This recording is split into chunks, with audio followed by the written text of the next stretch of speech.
Transfer झालेत। 6,22,000 शेतकऱ्यांना याचा लाभ मिळालेला आहे। मुख्यमंत्री देवेंद्र फडणवीस यांनी एका क्लिकद्वारे ही रक्कम हस्तांतरित केली आहे। आधार प्रमाणीकरण पूर्ण झालेल्या शेतकऱ्यांच्या कर्ज खात्यांवर ही रक्कम थेट जमा करण्यात आलेली आहे। शेतकरी मित्रांनो, तुमच्यासाठी 40 ताज्या बातम्या। शेतकरी कर्जमाफीचे पैसे बँक खात्यात जमा होण्यास सुरुवात। राज्यातील पात्र शेतकऱ्यांच्या बँक खात्यामध्ये कर्जमाफीची रक्कम थेट डीबीटीद्वारे जमा होण्यास सुरुवात झाली असून शेतकऱ्यांवर मोबाईलवर मेसेज येत आहेत। यामुळे बऱ्याच दिवसांपासून प्रतीक्षित असलेल्या शेतकऱ्यांना मोठा आर्थिक दिलासा मिळालेला आहे। आणखी 20 जिल्ह्यांमधील शेतकऱ्यांना थेट अनुदान वाटप। परभणी जिल्ह्यापाठोपाठ राज्यातील इतर 20 जिल्ह्यांमधील शेतकऱ्यांच्या बँक खात्यात विविध योजनांचे अनुदान वर्ग केले जात आहे। शासनाने मंजूर केलेले निधी जिल्हा बँक व राष्ट्रीयकृत बँकांमार्फत थेट लाभार्थ्यांच्या खात्यात पोहोचवला जात आहे। जनावरांसाठी नवीन पशुधन विमा योजना लागू। राज्यात पशुपालन शेतकऱ्यांसाठी नवीन पशुधन विमा योजना सुरू करण्यात आली असून केंद्र व राज्य सरकार मिळून 85% हप्ता भरणार आहे। या योजनेमुळे शेतकऱ्यांना स्वतःच्या खिशातून केवळ 15% एवढाच नाममात्र विमा हप्ता भरावा लागणार आहे। प्रधानमंत्री ग्रामीण आवास घरकुल योजनेसाठी अतिरिक्त निधी। ग्रामीण भागातील घरकुल लाभार्थ्यांसाठी राज्य सरकारने 31.67 कोटी रुपयांचा अतिरिक्त निधी मंजूर केला आहे।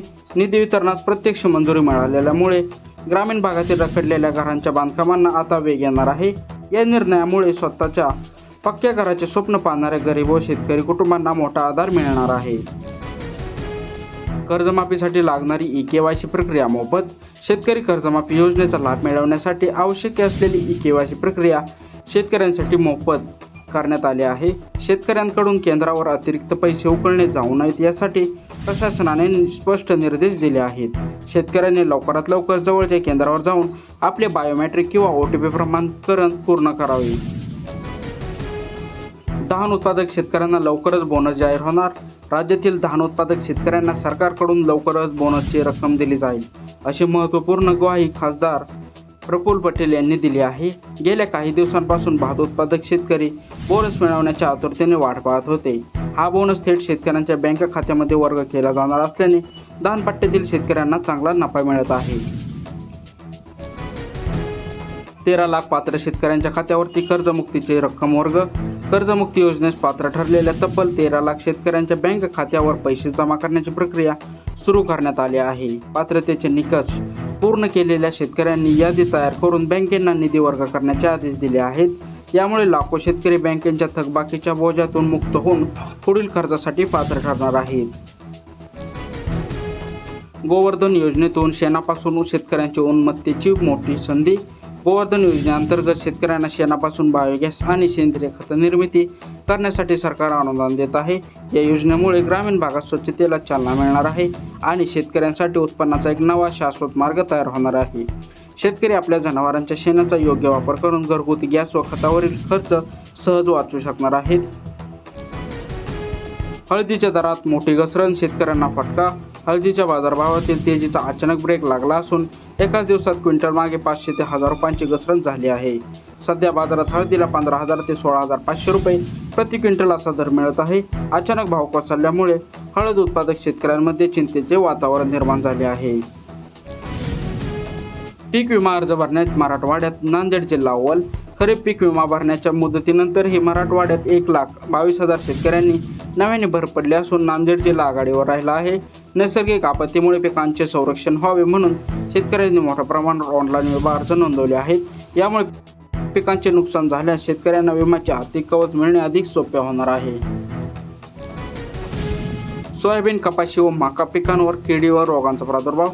सततच्या पावसामुळे शेतामध्ये पाणी साचल्यामुळे सोयाबीन, कपाशी आणि मका पिकांची वाढ पूर्णपणे खुंटली आहे।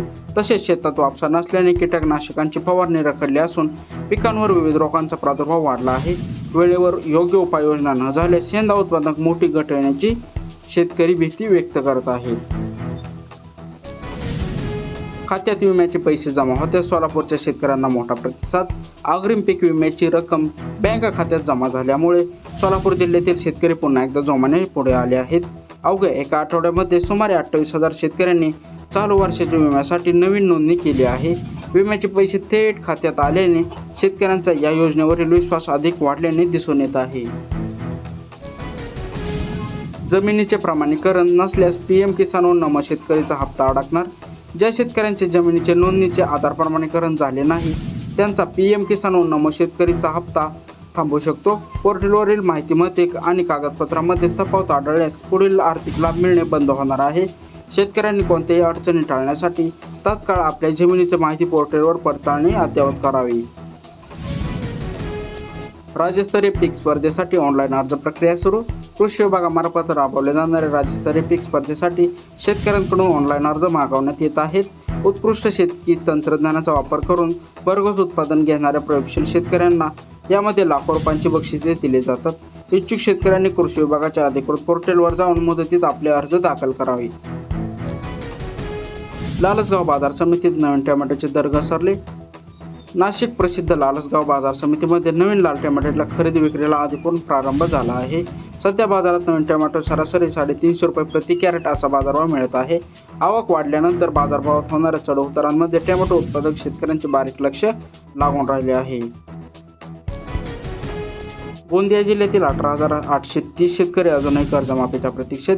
कर्जमाफी योजनेपासून वंचित राहिलेल्या गोंदिया जिल्ह्यातील 18,830 शेतकऱ्यांवर तब्बल 107 कोटी रुपयांचा कर्जाचा बोजा कायम आहे. तर आर्थिक तुटी आणि यादीतील नावांच्या विसंगतीमुळे या पात्र शेतकऱ्यांवर मोठा अन्याय झाल्याचे समोर आले आहे. शासनाने तातडीने विशेष बाब लक्षात घेऊन ही निधी मंजूर करावा अशी मागणी शेतकऱ्यांकडून केली जात आहे. जमिनीच्या वारंवार फेरमोजणीचा वाद मिटणार. GPS पद्धत लागू. जमिनीच्या मोजणीच्या नियमांमध्ये मोठा बदल करण्यात आला असून आता अक्षांश आणि रेखांश नोंदणी ग्राह्य धरले जाणार आहे. या नवीन डिजिटल पद्धतीमुळे बांधावरील आणि सीमांवरील होणाऱ्या शेतकऱ्यांचे शेतातील जुने वाद कायमचे संपणार आहेत. तसेच जमीन मोजणीच्या कामात अचूकता येणार आणि शेतकऱ्यांना वारंवार कार्यालयाच्या चकऱ्या माराव्या लागणार आहेत. नमो शेतकरी योजनेचा रखडलेला हप्ता सणासुदीच्या मुहूर्तावर मिळण्याची शक्यता.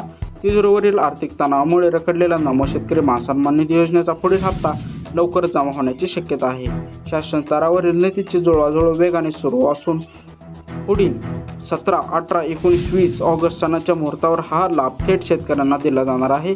या निर्णयामुळे राज्यातील लाखो अल्पभूधारक शेतकऱ्यांना खर्चासाठी व शेती कामांसाठी चांगला हातभार लागणार आहे. ॲग्रोस्टेक नोंदणी पूर्ण असल्याने कर्जमाफीचा लाभ लांबणीवर. ॲग्रोस्टेक डिजिटल नोंदणी आणि आधार पडताळणी प्रक्रियेत त्रुटी राहिल्याने अनेक शेतकऱ्यांच्या कर्जमाफीचा लाभ लांबणीवर पडला आहे. कागदपत्राची अचूक जुळवाजुळव न झाल्यास प्रणालीमध्ये शेतकऱ्यांची नावे अपात्र किंवा प्रलंबित दाखवली जात आहेत. शेतकऱ्यांनी कृषी सहाय्यक किंवा सेवा केंद्रात जाऊन आपली माहिती तातडीने दुरुस्त करून घेणे गरजेचे आहे. गोवर्धन प्रकल्पासाठी देशभरातील 23,731 कोटी रुपयांची मोठी तरतूद. ग्रामीण भागातील कचरा व्यवस्थापन आणि बायोगॅस प्रकल्पाला गती देण्यासाठी 23,731 कोटींची तरतूद करण्यात आली आहे. या निधीतून गावोगावी शेणखत आणि जैविक कचऱ्यांपासून ऊर्जा निर्माण करणारे आधुनिक प्रकल्प उभारले जाणार आहेत. यामुळे ग्रामीण भागात रोजगार निर्मिती होईल आणि शेतकऱ्यांना सेंद्रिय खताचा मुबलक व स्वस्त पुरवठा शक्य होणार आहे. तर शेतकरी मित्रांनो, ह्या होत्या आजच्या 40 ताज्या बातम्या. चॅनलवर जर नवीन आलात तर चॅनलला सबस्क्राईब करायला विसरू नका. तसेच हा व्हिडिओ तुम्ही कोणत्या जिल्ह्यातून बघत आहात कमेंटद्वारे नक्की सांगा. म्हणजे तुमच्या जिल्ह्याची कर्जमाफी किंवा नमो शेतकरी योजनेचा हप्ता आला की आम्ही तुम्हाला